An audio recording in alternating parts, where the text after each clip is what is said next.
विद्यार्थी मित्रांनो, आता आपण या ठिकाणी पुढील 3 पिकांची म्हणजे रताळी, श्रावणी घेवडा आणि चवळी या 3 पिकांची तक्ते स्वरूपात माहिती घेणार आहोत. त्यातलं पहिलं पीक आहे रताळी. त्याचं इंग्रजी नाव आहे स्वीट पोटॅटो. नुसता पोटॅटो म्हटलं तर बटाटा होतं आणि स्वीट पोटॅटो म्हटलं की रताळी होतं. तर ह्याचं वनस्पतीशास्त्रीय नाव आहे आयपोमिया बटाटास. आयपोमिया बटाटास.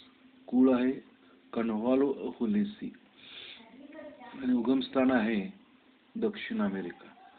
तर दक्षिण अमेरिकेत उगम पावलेलं पीक आपल्या देशातील विशेषतः दक्षिण भारत, महाराष्ट्र, मध्य प्रदेशापर्यंत ही लागवड केलं जातं. उत्तरेकडचा पण काही भाग उत्पादन घेतोय. जगभरातील विविध देशांमध्ये उत्पादन घेतलं जातं.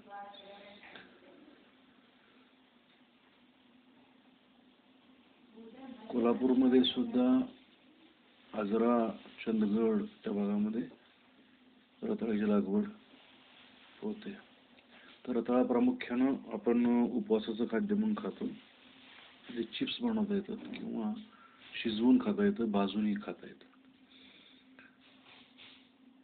तर आता रताळी ही वेल आहे. पुरेशी वाढ आल्यानंतर त्याची मुळामध्ये अंडसंचयन होऊन ही रताळी तयार होतात. बटाट्यापेक्षा वेगळं, बटाटा हे अन्नसंचयन करणारं खोड आहे, रताळी मात्र अन्नसंचयन करणारं मूळ आहे. प्रकारानुसार बाहेरून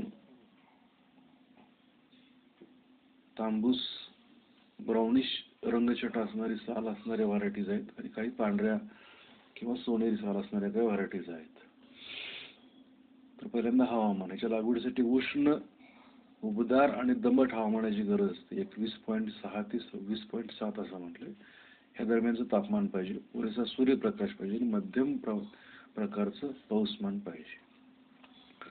आता जमीन बघा, खोल, उत्तम निचऱ्याची, भुसभुशीत, हलकी, सेंद्रिय पदार्थ जमीन पाहिजे. जमिनीचा समूह आम्लधर्मी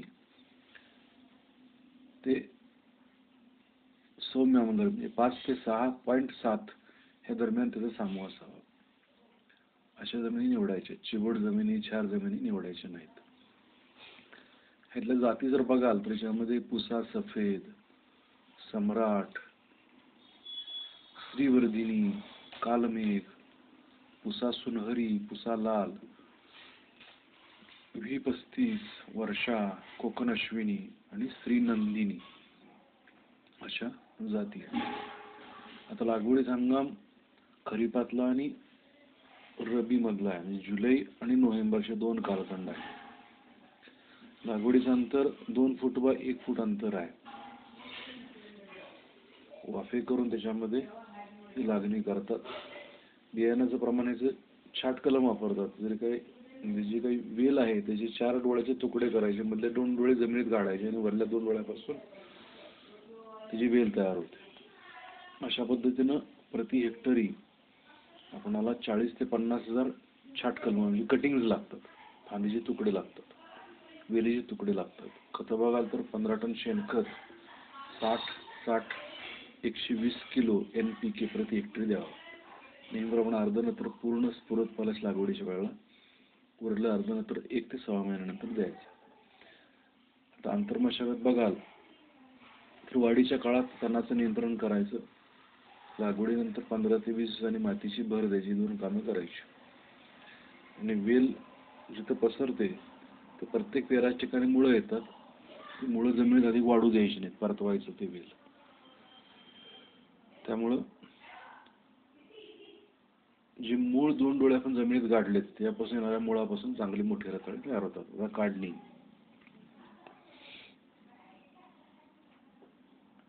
तर सर्वसाधारणपणे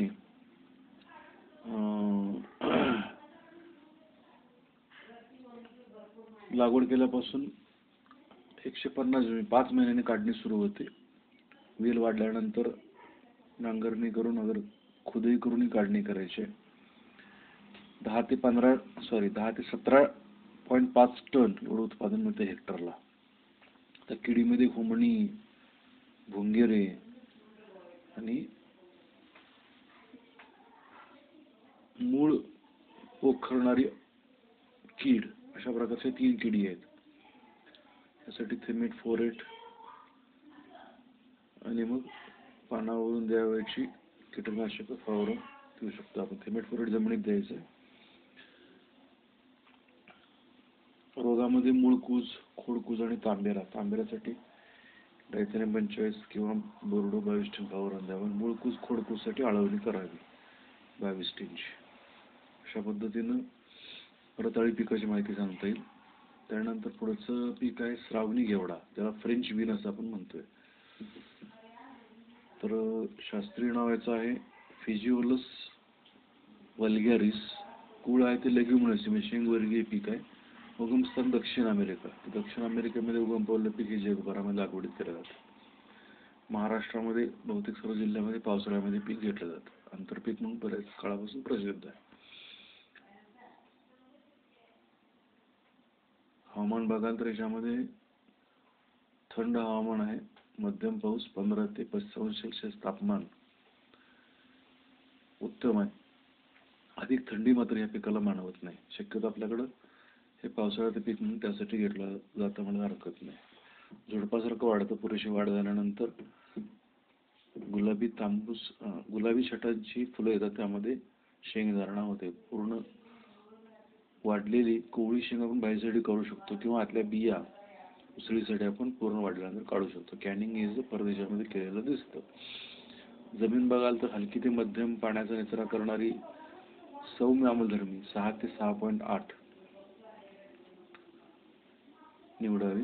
भारी चिकन जमिनी मात्र निवडायच्या नाहीत. सुधार जातीमध्ये पुसा पार्वती, कंटेंडर, जंपा, व्हीएल, बोनीवन, Arka Komal, Pant Anupama, selection 2, tender green, Waghya, Phule Surekha आणि फुले सुयश अशा जाती आहेत.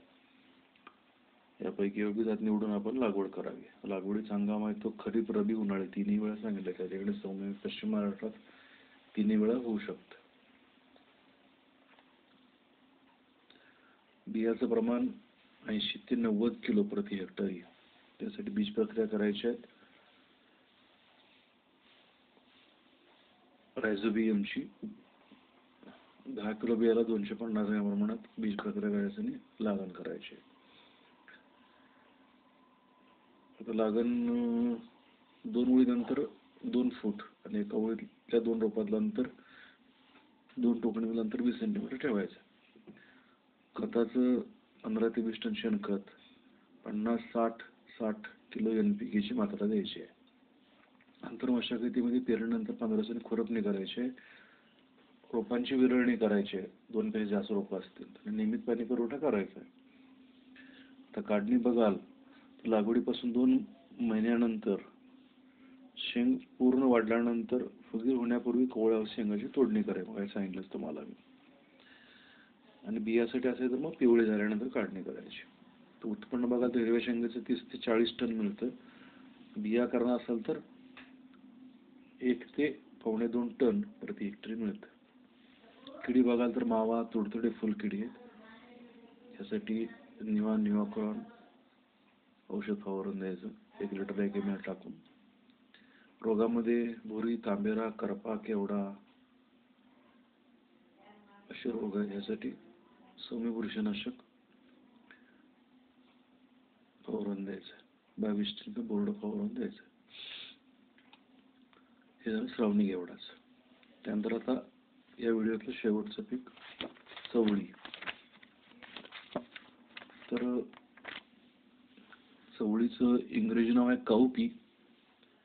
विग्ना सायनेचे शास्त्रीय नाव आहे. कुळेचं आहे ते लेग्युमिनोसी कुळ आहे, शेंगवर्गीय कुळ. मध्य आफ्रिकेमध्ये पीक उगम पावलं, तिथून त्याचा जगभरामध्ये प्रसार झालेला आहे. हवामान बघाल तर याला उष्ण हवामान विशेषतः मानवतं. कडक थंडी आणि जास्त पाऊस हानिकारक असतो. चवळीचा उपयोग प्रामुख्यानं कोवळ्या शेंगेपासून म्हणजे पूर्ण वाढलेले मात्र बिया नसलेल्या शेंगेपासून भाजी करण्यासाठी सालीसहित आणि ज्या बिया आहेत पूर्ण पकडलेले ऊसासाठी वापर करतायत ऊसासाठी. जमीन बघाल तर हलकी मध्यम भारी पाण्याचा उत्तम निचरा करणारी जमीन निवडायची. जमिनीचा समूह 6 ते 7 असावा.